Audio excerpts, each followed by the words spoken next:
Hello, good evening, welcome.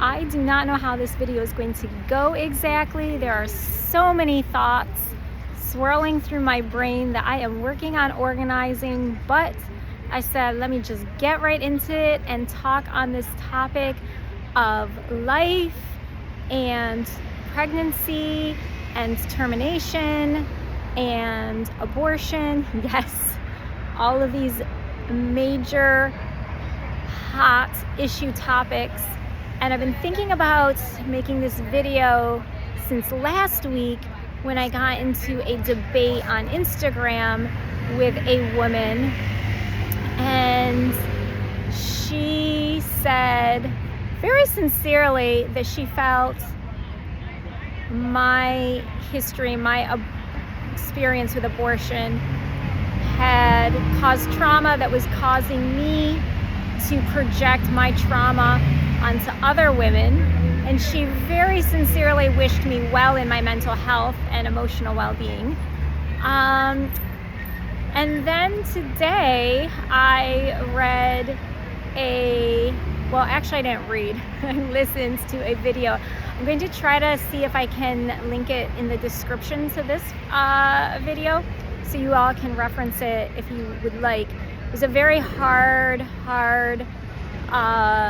video to watch, and she is a former employee of Planned Parenthood, and she was speaking about she was speaking about all sorts of different things that were really horrifying, and I'll get into it in a little bit, but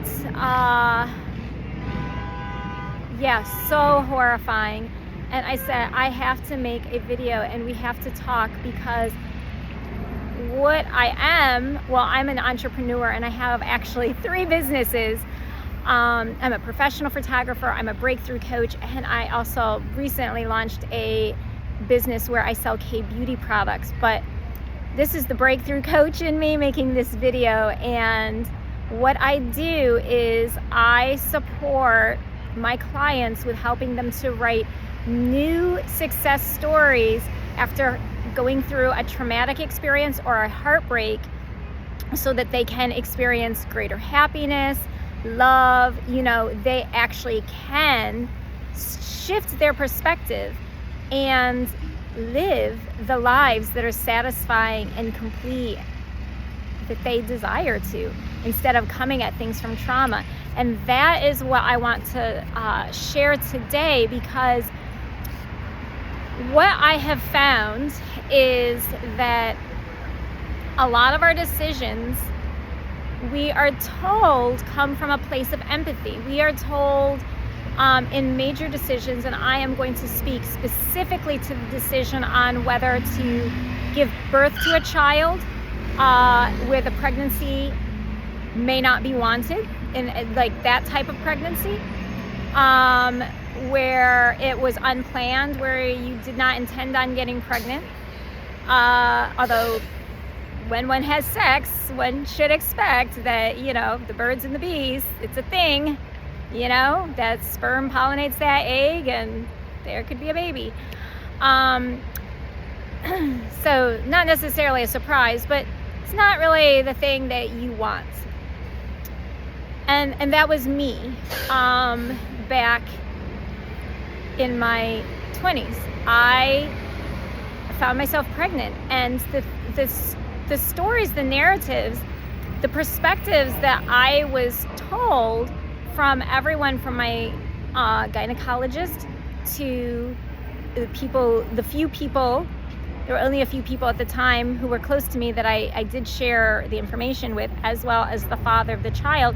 They were all like, well, what's the best decision for you? It was coming from a place of empathy for yourself. And I think that our society in many ways is very me-centered, and I think even one of the things that I take issue with in the wellness industry, in the coaching industry, is that we are very I-centered and me-centered. And yes, self-care is very important. Self-love is very important. And I've spoken a lot on how important self-love is in order to forgive oneself, in order to really have the family relationships and the friendships and the romantic relationships, the marriages, the dating relationships that we really desire and want to have, a lot of that does have to start with self-love. But too much of a good thing is too much of a good thing, right? If I ate, right now I have a mango lassi, right? If I drank mango lassies all day, every day for breakfast, lunch, and dinner, eventually I'm actually going to be unhealthy. And it's the same thing for us when it comes to empathy. If all I am doing is thinking about myself, empathizing with myself, it's going to become too sweet. And I'm going to lose the perspective of what it means to have empathy for someone else, for another life. So I was told that the decision for having my abortion, Beth, it's not the right time, there would be a better time. I know that this is difficult, this is a hard thing. It was all very focused on me, and it was never focused on the empathy for the life of my child. And that was, at the time, I did struggle with it. It was not an easy decision, and I had quite a few conversations with the baby's father about my dilemma. Morally, I really wasn't cool with it, but on the other hand, there were a lot of factors for why I chose what I chose. I remember writing a letter to my baby apologizing, right? That I didn't take my baby's thoughts or feelings into consideration. So,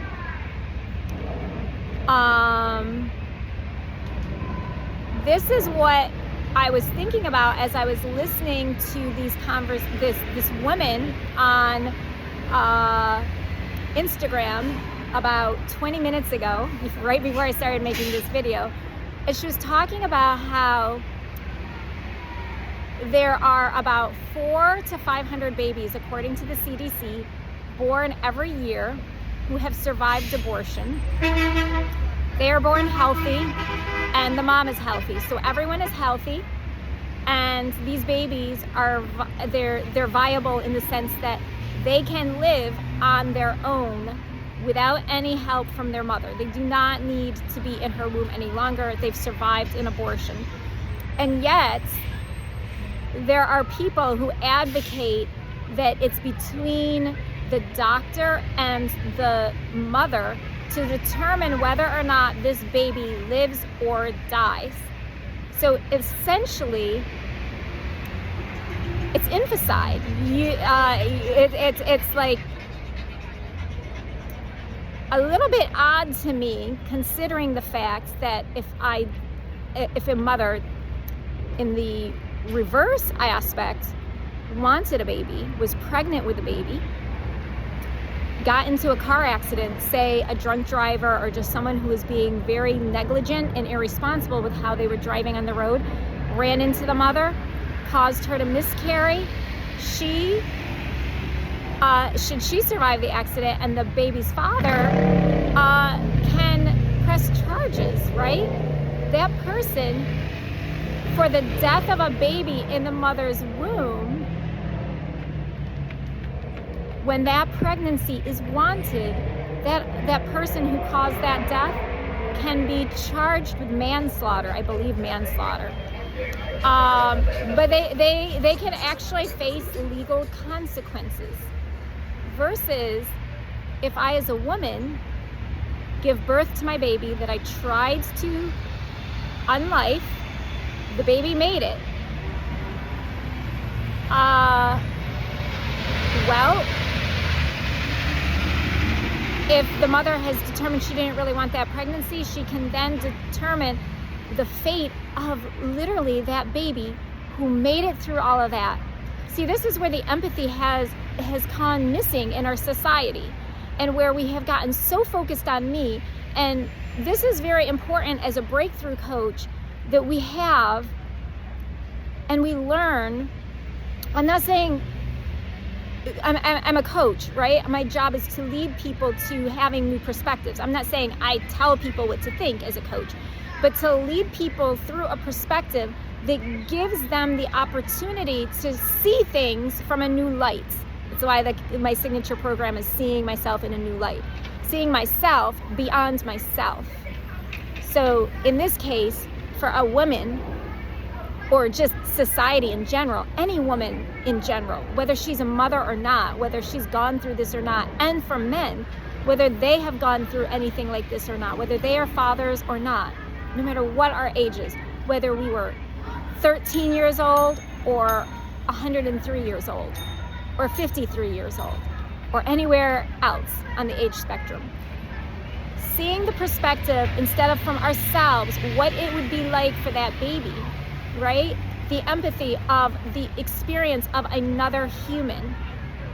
That baby having been conceived, having all the chances. For starters, what are the chances that when the sperm and the egg meet, that life even becomes a life? Like that those things, that egg and sperm line up at the right moment, at the right time to make that particular life, right? That in and of itself is like miraculous. I don't know off the top of my head what the odds are. You can Google it, but the odds of you or me or any of us existing are like 1 in a million or more. Then making it through trimesters, weeks, months, enough time for that baby to be able to be fully developed enough, maybe not 9 months, but fully developed enough to be able to live on its own, then being attacked. So imagine you are attacked and you make it. You make it through your attack, right? The baby made it through an attack on its life, like literally an assault on its life. And it survived it. Like, so imagine how strong that force of life has to be in that baby in order to make it through all of that. It's freaking amazing, amazing. And then to have no one stand up for you. I think all of us, even those of us who've had the most privileged and comfortable lives, have had at least one time in our lives, I know I've had more than one time, where we wished someone spoke up for us because for some reason we couldn't speak. We couldn't speak for ourselves. Thoughts went out of our brain and we just like lost our train of thought. We froze. We didn't know what to say. Maybe we were too little, like maybe we were intimidated. Something happened. It could be bullying on the playground as a child. It could be, abuse as an adult, right? Whatever. But like all of us at some point have wished that someone would speak up for us, right? So now imagine, here you are, this baby, and that was my Instagram debate, right? With this lady where she was like, well, you're just imposing your trauma and forcing your trauma and your traumatic experience onto saying that women should not have abortions. No, it's not my trauma. It's actually the healing from my trauma that allows me to have a perspective that says, you know what, this is like amazing and it should be empathized and this perspective should be seen that this life is valuable and the health, this can affect the health of the mother too. But that's another story. So I'm getting a little off topic, right? I'm gonna try to focus. So the baby makes it through, but then now the doctor, the mother, they decide to end the baby. And apparently this infanticide is done typically in one of two ways, either by drowning the baby in water, I can't imagine, or by inserting something into the back of the scalp, like pretty much like stabbing the baby in the brains, okay?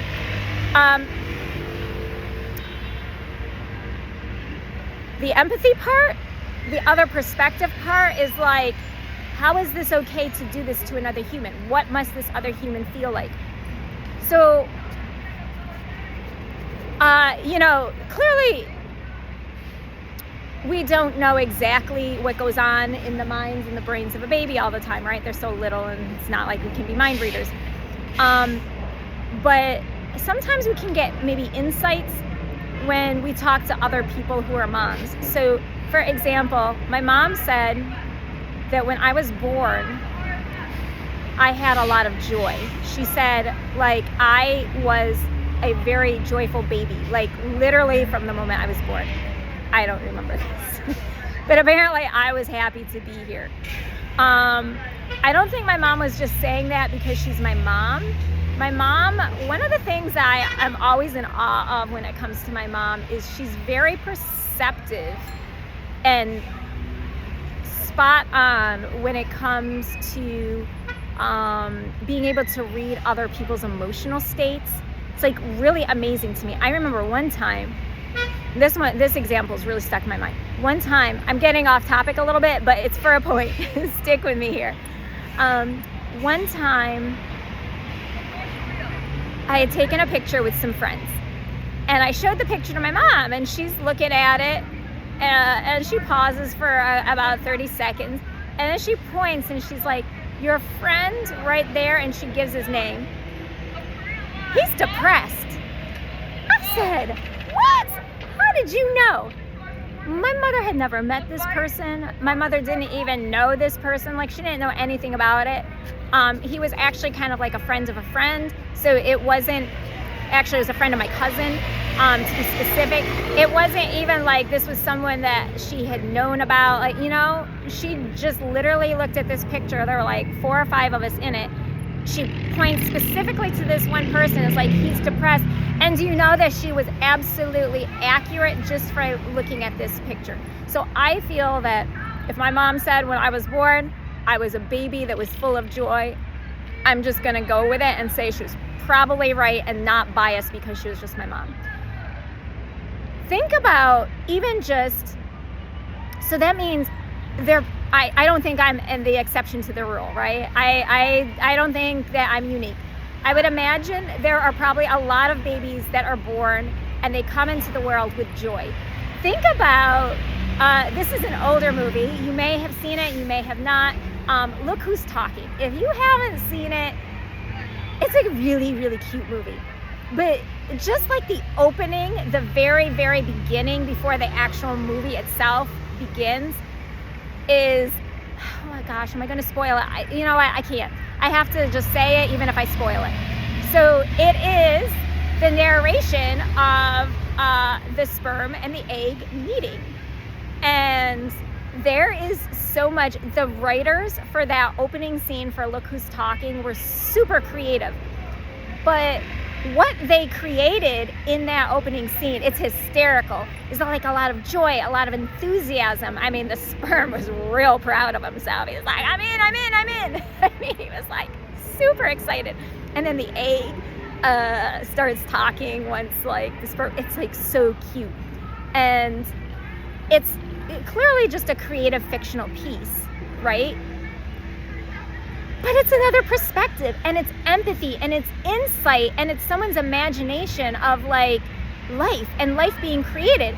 And so how are we going around saying it's just my body and it's all about me? Like, it's my body, it's my choice.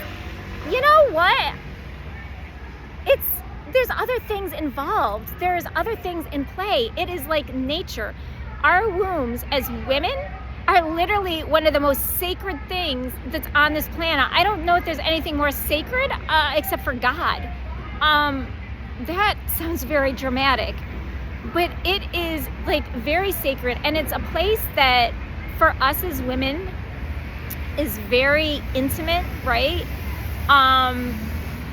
And for a baby is supposed to be a very safe place, or the fetus, because when it's still inside, it's not the baby, it's the fetus. But that doesn't mean it's not a living thing. It doesn't mean that it doesn't have feelings. I think somehow, you know, when you read some of like the ancient writings about nature, like in the Bible or just other places, you know, it's like this organism, and it's like this living, breathing, moving, energetic creation, right? And we're not supposed to worship the creation. We're supposed to admire it and respect it. We're not supposed to worship it. So I'm not suggesting we start to worship creation, but it is this amazing organism that's all interconnected. And somehow in our society, I don't know if it's because we're so into our electronics, I don't fully know, we have somehow forgotten that we are part of this living, moving energy of creation that I personally believe the Bible to be true, is a creation of God. But whether you subscribe to that or not, for this particular point, I don't think matters. I don't think it's significant. The fact is that as women, our wombs are part of this. There's like energy, there's life force there. There's blood that is shed every month if we have our periods as women, right? It's like this whole ecosystem that's really fascinating and mysterious, and somehow we've just put it into but if we want it, and we don't, and just narrowed it down to some kind of like logical political agenda instead of what it really was meant to be and what all it could be. And I feel like I'm getting off topic, right? Because now this is me in my brain of like all these thoughts. But I guess what ultimately I want to accomplish from this video is to inspire you, whoever you is that's listening to this, to have a different perspective on life, a perspective of life outside of you, outside of your body, and for something that cannot even necessarily be seen. But just because it can't be seen, and sometimes it can physically be seen, like, you know, when a woman is developed more in pregnancy, right, her body changes, right? In addition to the uterus and everything expanding and her hips expanding to carry the baby to term, right? There's other things, right? Sometimes the ankles swell up and different things, right? But I want this video to inspire people to have a different thought so that they don't think that this is just some kind of easy peasy decision that's just comfortable and you make it when it's convenient or not convenient.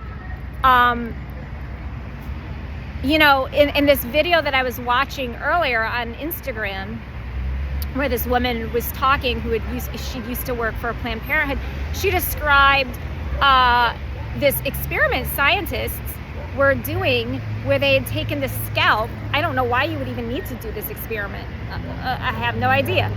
But they'd taken the scalp from an aborted fetus, aborted baby. I don't know if it had been born alive or it had been like a successful abortion. But anyway, the scalp from the baby had been attached to a rat, the head of a rat. Why? And why are we advocating?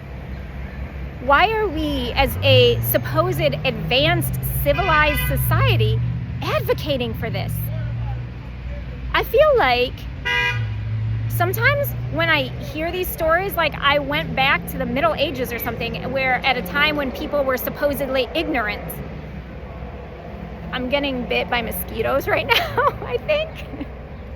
So I think I'm gonna wrap this video up shortly because I'm getting attacked here by these insects. But I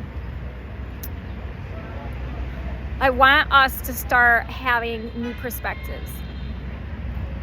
Start making our decisions not just based on me, myself, and I.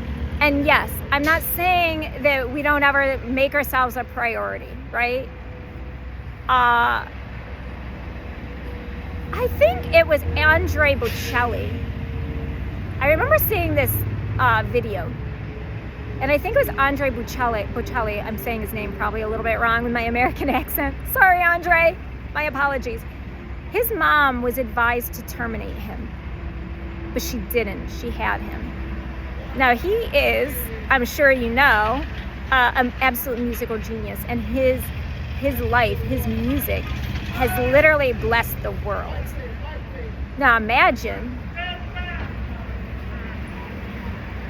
if there had been a different choice. So what I am saying is, for every fetus, for every baby whose life is terminated, whether it's in the womb or outside of the womb,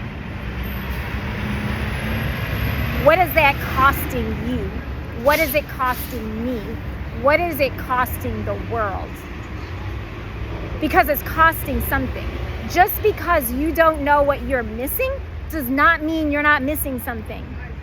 And that's another point, another part of my breakthrough coaching, even as a coach, is sometimes we think everything's fine, or we don't realize we're missing things that we're missing and that we actually need and could benefit us, but we just don't know because we're seeing our lives, we're seeing our situations, we're seeing things from a perspective that's not fully beneficial or as beneficial to us as we think, right? Our thinking is really messed up. There's like that phrase, stinking thinking. Yeah, as someone who has a history of overthinking things, I can tell you that is true. So our perspectives and how we see things is so important. It's so important that we have empathy for those who cannot speak for themselves, who cannot advocate for themselves. I don't remember being born with joy, but apparently I was. I'm sure there are other babies who have been, or who would have been born with joy. You know, like, really think about that. Think about things differently before you get on a bandwagon and just start championing some political cause that maybe shouldn't be a political cause and maybe should be a basic human right. And constitutionally, I think, at least under this Constitution in this country that I live in, constitutional right, the right to life, liberty, and pursuit of happiness. And I could say, oh, well, that's for me, but is it just for me, or is it also for someone else? And if they can't speak for themselves, shouldn't they be given the opportunity to be able to one day speak for themselves? So those are some questions. I am definitely going to wrap this up now, because I think that was like the 10th mosquito that's tried to snack on me, and I am not a mosquito snack. So I may be back with another video on this topic. On the other hand, I may not be. It will depend on whether or not I feel really prompted in my spirit to speak on this topic further or not. But until next time, peace.